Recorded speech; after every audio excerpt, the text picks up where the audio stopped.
Hello बच्चों, let's see the question. The question says, consider the following reaction: metabromoaniline anisole with NaNH2 is product. The product P and reaction R are orthoamino anisole addition elimination, meta-amino anisole elimination addition,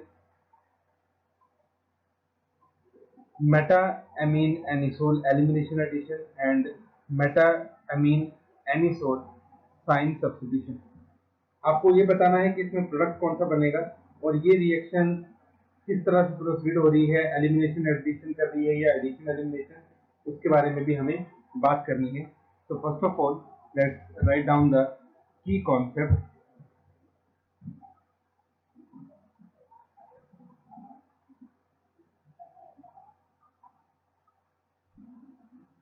this reaction takes place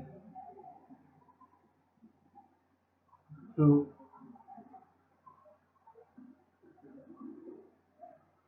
benzene mechanism. Benzene mechanism के through ये reaction proceed करेगी। तो सबसे पहले तो हम इस reaction के मैकेनिज्म को स्टडी करेंगे और साथ ही साथ देखते जाएंगे कि इसमें किस तरह की प्रोसेसेस हो रही हैं। तो क्वेश्चन को लेते हैं।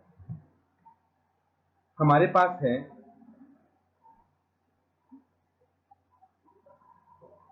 एनिसोल और मेटा पे हमारे पास है Br। अब हमें पता है ऑर्थो पोजीशन पे एक हाइड्रोजन होगा। अब सोडामाइड क्योंकि एक स्ट्रॉन्ग बेस होता है, NH2 इस हाइड्रोजन को अटैच करेगा, ये इलेक्ट्रॉन इधर शिफ्ट होंगे और Br यहाँ से बाहर निकलेगा। तो यहाँ पे हमारे पास क्या हो रहा है, -HBr, मतलब ये किस तरह की रिएक्शन होगी, एलिमिनेशन।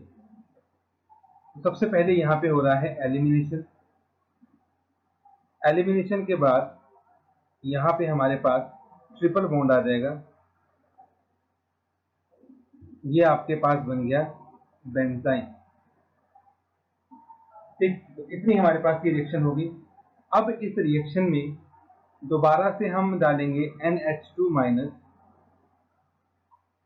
अब NH2- के पास अटैक करने की दो पॉसिबिलिटीज हैं, या तो ये इस कार्बन पे अटैक कर सकता है या फिर ये इस कार्बन पे अटैक कर सकता है।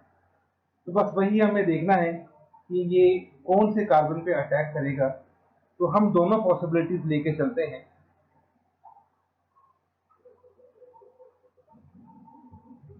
अगर ये ऑर्थो पोजीशन पे अटैक करता है तो हमारे पास कुछ इस तरह से बनेगा,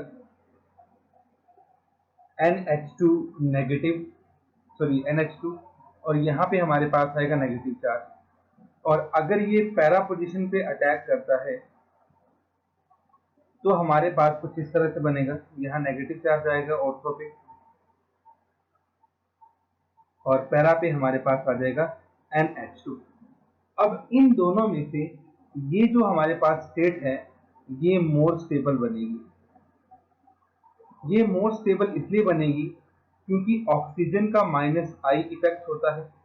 तो ऑक्सीजन अपने -I के थ्रू इस नेगेटिव चार्ज को स्टेबल बनाएगा, जबकि यहाँ पे नेगेटिव चार्ज और ऑक्सीजन काफी दूर दूर है, तो यहाँ पे स्टेबलाइजेशन नहीं हो सकता।